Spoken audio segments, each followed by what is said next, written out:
Oke, selamat datang kembali. Bagi Anda yang mengikuti perkembangan Muhammadiyah, organisasi ini kan kelihatannya dari luar itu kokoh banget ya, solid, maju, amal usahanya di mana-mana. Betul, seperti benteng yang solid. Nah, tapi kali ini kita mau coba buka pintu yang mungkin jarang diintip, yaitu panggung politik para elitnya. Kita mau lihat dinamika di baliknya. Tepat. Dan panduan kita untuk masuk ke lorong-lorong ini adalah sebuah buku hasil riset yang mendalam sekali dari David Effendi, judulnya Politik Elit Muhammadiyah. Betul. Misi kita di sini tuh bukan buat menghakimi ya, tapi lebih ke memahami. Iya. Karena bagi Anda yang peduli sama persyarikatan, penting banget kan untuk tahu peta pemikiran para tokoh puncaknya. Kenapa sih organisasi yang kelihatannya satu ini, ternyata di dalamnya itu hidup banget gitu pertarungan gagasannya? Baik, mari kita bedah bersama. Yang menarik di sini adalah, yaitu tadi, bagaimana buku ini membongkar asumsi kalau elit Muhammadiyah itu satu suara. Seringkali kita lihat di media ada tokoh A bermanuver politik, tapi kita nggak paham, peta kekuatan di belakangnya itu apa. Nah, di buku ini ada dua kata kunci, elit dan fragmentasi. Fragmentasi, oke. Yang dipahami dari awal, fragmentasi di sini tuh bukan berarti perpecahan yang jelek ya. Bukan konflik gitu ya? Bukan. Justru ini cerminan dari kekayaan pandangan, orientasi politik yang beragam di dalam rumah besar Muhammadiyah itu sendiri. Oke, ini menarik. Sebelum kita masuk ke kelompok-kelompoknya, saya jadi penasaran. Kita kan tahu nama-nama besar kayak Pak Amin Rais, Iya. atau almarhum Buya Syafi'i Ma'arif. Iya.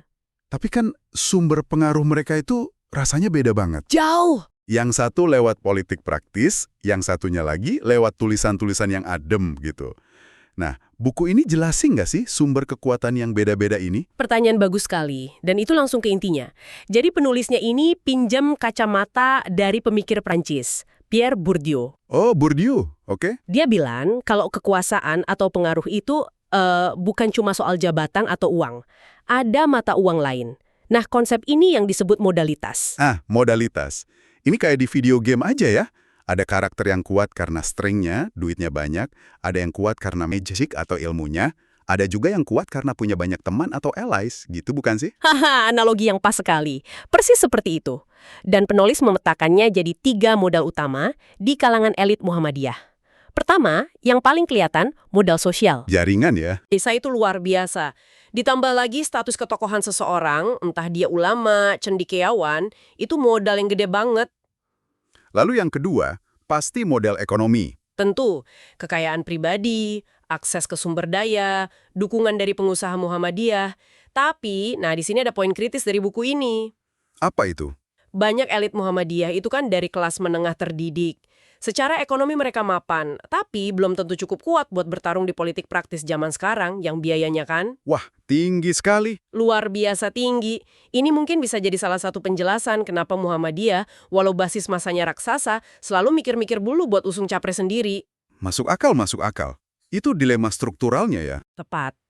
Dan ini membawa kita ke modal ketiga, yang mungkin ini kartu trufnya banyak elit Muhammadiyah. Namanya modal simbolik atau budaya. Simbolik. Maksudnya? Wujudnya itu bisa gelar doktor dari universitas luar negeri yang mentereng, citra sebagai intelektual publik, kemampuan nulis di media, dan tentu saja otoritas keagamaan. Modal ini yang seringkali bikin pengaruh mereka melampaui jabatan formalnya. Oke, nah mari kita lihat contohnya biar kebayang. Kita ambil figur yang paling jelas deh, Amin Rais atau MR. Nah, beliau ini paket komplit untuk modal politik dan simbolik. Iya kan? Rekam jejaknya sebagai lokomotif reformasi, pendiri PAN, itu modal politik yang solid banget. Modal simboliknya, gelar doktor dari Chicago, dan citranya sebagai pakar politik Timur Tengah. Itu kuat sekali. Betul, tapi kalau kita bandingkan dengan katakanlah almarhum Ahmad Syafi'i Ma'rif atau ASM, itu kan kontras sekali. Kontras banget. Kekuatan utama Buya Syafi'i itu bukan di jabatan politik atau jaringan partai.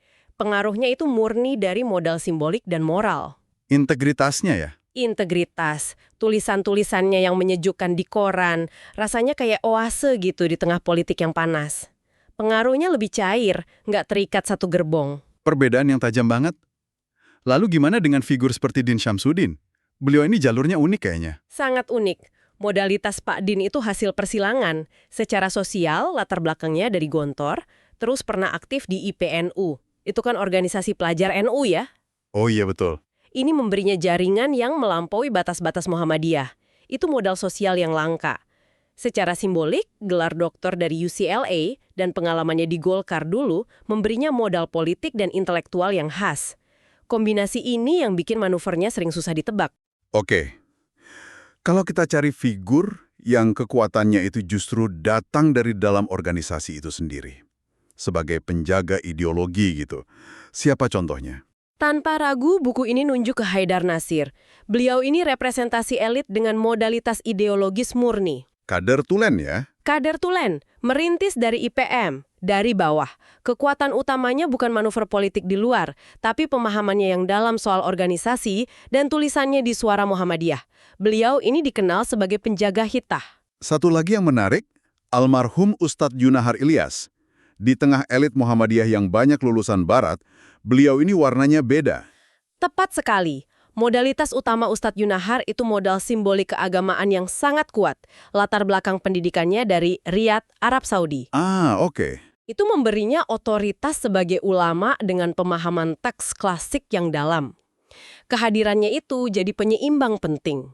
Nah, dari sini aja udah kelihatan kan, nggak ada satu resep tunggal buat jadi elit di Muhammadiyah. Oke. Setelah kita paham amunisi atau modal masing-masing tokoh, sekarang kita masuk ke intinya. Gimana penulis buku ini memetakan kelompok-kelompok berdasarkan sikap politik mereka. Disinilah konsep fragmentasi itu jadi nyata. Betul. Penulis mengidentifikasi ada sebuah spektrum dari satu kutub ke kutub lain. Pengamatannya ini terutama di pemilu 2009. Di satu ujung, ada yang disebut kelompok fundamentalis politik. Tunggu. Istilah ini bukan berarti radikal gitu kan ya? Bukan sama sekali. Istilah ini merujuk pada mereka yang meyakini kalau politik praktis, perebutan kekuasaan formal, itu adalah jalur perjuangan yang fundamental, yang wajib ditempuh. Jadi ini kelompok yang nggak ragu go turun gunung, bermanuver, berhubungan langsung dengan parpol. Pak Amin Rais dengan PAN-nya jelas masuk sini ya? Tepat. Mereka lihat kekuasaan negara itu instrumen penting buat dakwah. Nah, geser sedikit dari mereka, ada kelompok moderat aktif. Moderat aktif? Mereka ini nggak anti politik, tapi juga nggak mau terlibat langsung perebutan kursi. Sikapnya lebih kayak pengamat yang cerdas, pemberi nasihat. Aktif ikutin informasi, menganalisis, terus menentukan pilihan politik secara sadar. Dukungan personal Buya Syafi'i ke kandidat tertentu lewat tulisannya, nah itu cerminan sikap kelompok ini. Lalu ada kelompok yang sering kita dengar digaungkan sekarang, yang berpegang pada hitah? Nah, itulah yang disebut kelompok hitois. Mereka ini teguh banget memegang hitah Muhammadiyah 1971. Yang isinya itu menjaga jarak yang sama dengan semua parpolnya. Betul. Jaga jarak yang sama, fokusnya murni ke dakwah kultural, pendidikan, kesehatan, pemberdayaan masyarakat. Bagi mereka, disitulah kekuatan sejati Muhammadiyah. Pak Haidar Nasir itu representasi terkuatnya. Dan di ujung paling jauh, pasti ada yang sama sekali nggak mau tahu urusan politik. Ada. Penulis menyebutnya kelompok apolitis. Mereka ini cenderung apatis atau nggak tertarik sama sekali. Buku ini menyebutkan, sikap ini seringkali muncul karena semacam trauma kegagalan politik masa lalu. Oh, seperti Pilpres 2004 mungkin? Misalnya seperti itu. Energinya terkuras, habis, jadi bagi mereka politik itu kotor, buang-buang waktu. Mending fokus ibadah dan kegiatan sosial aja. Tunggu dulu, jadi perbedaannya bukan cuma soal sikap ke parpol? Buku ini juga bilang ada semacam perang gagasan keagamaan di dalam. Wah, ini menarik. Seperti apa petanya? Anda menangkap poin yang penting sekali. Fragmentasinya itu lebih dalam dari sekedar politik. Penulis juga menemukan spektrum ideologi keagamaan. Ada kubu yang disebut Puritan atau konservatif. Oke. Mereka ini yang sangat berpegang teguh pada teks Al-Quran, Sunnah, dan keputusan Majelis Tarjih sebagai otoritas final. Lalu lawannya? Lawannya adalah kubu liberal progresif. Kelompok ini, yang dulu sempat diinisiasi oleh jaringan intelektual muda Muhammadiyah, Jim. mereka lebih terbuka pada penafsiran baru yang kontekstual. Mereka bilang pemikiran Islam harus terus bergerak menjawab zaman, nggak bisa terpaku tafsir lama. Nah, perdebatan dua kubu ini soal isu pluralisme, gender, demokrasi, itu hidup banget di internal. Wow. Dan ini semua terjadi di bawah satu atap organisasi ya? Bahkan lebih cair lagi di akar rumput. Penulis nemu fenomena unik kayak MNU, Muhammadiyah NU. Gimana itu? Jadi, warga Muhammadiyah yang secara amaliyah atau tradisi sosial itu deket banget sama warga NU. Atau bahkan ada Marmut, Marhaenis Muhammadiyah. Wah, ini perpaduan yang unik sekali. Iya kan? Ini membuktikan betapa Muhammadiyah itu tenda besar yang menaungi begitu banyak warna. Peta ini benar-benar mengubah cara pandang saya. Ini jauh dari citra monolitik yang sering kita bayangkan. Pertanyaannya sekarang, kenapa fragmentasi atau keragaman yang kaya ini bisa terjadi di organisasi yang strukturnya terkenal rapi? Apa akarnya? Buku ini mengidentifikasi setidaknya 4 faktor utama. Pertama, dan mungkin yang paling dasar, adalah kontinuitas sejarah. Sejarah, oke. Perjalanan politik Muhammadiyah itu kan kayak roller coaster ya. Ada fase terlibat aktif lewat Masyumi di Orde Lama, terus ada fase trauma dan menarik diri total dengan Hitah 1971, lalu di era reformasi terjun lagi dengan kuat. Jadi setiap era itu meninggalkan bekas atau memori yang beda-beda ya untuk tiap generasi elit. Tepat sekali. Ada generasi yang mewarisi semangat politik Masyumi. Ada yang mewarisi semangat jaga jarak dari Hitah 71. Ada yang besar di euforia reformasi. Nah, lapisan-lapisan pengalaman ini menciptakan cara pandang politik yang beda-beda. Faktor kedua yang disebut buku ini cukup provokatif, intervensi ideologi asing. Maksudnya apa? Istilah ini merujuk pada munculnya gerakan Islam lain. Contoh paling konkret itu gerakan Tarbiyah, yang jadi cikal bakal PKS. Partai Keadilan Sejahtera. Iya, kehadiran PKS dengan pendekatan politik dan kaderisasi yang militan itu berhasil menarik sebagian kader muda Muhammadiyah.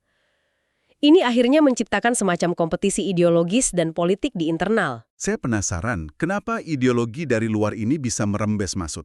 Apa yang ditawarkan PKS yang mungkin nggak ditemukan sebagian kader di PAN yang notabene didirikan tokoh Muhammadiyah sendiri? Buku ini mengisyaratkan bahwa PKS itu menawarkan platform politik Islam yang lebih ideologis dan terstruktur.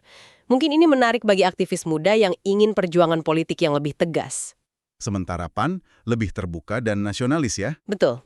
Mungkin dianggap kurang islami atau kurang ideologis bagi mereka. Nah, terjadilah tarik-menarik antara elit yang dekat dengan PAN dan yang merasa lebih sejalan dengan PKS. Oke, itu faktor eksternal.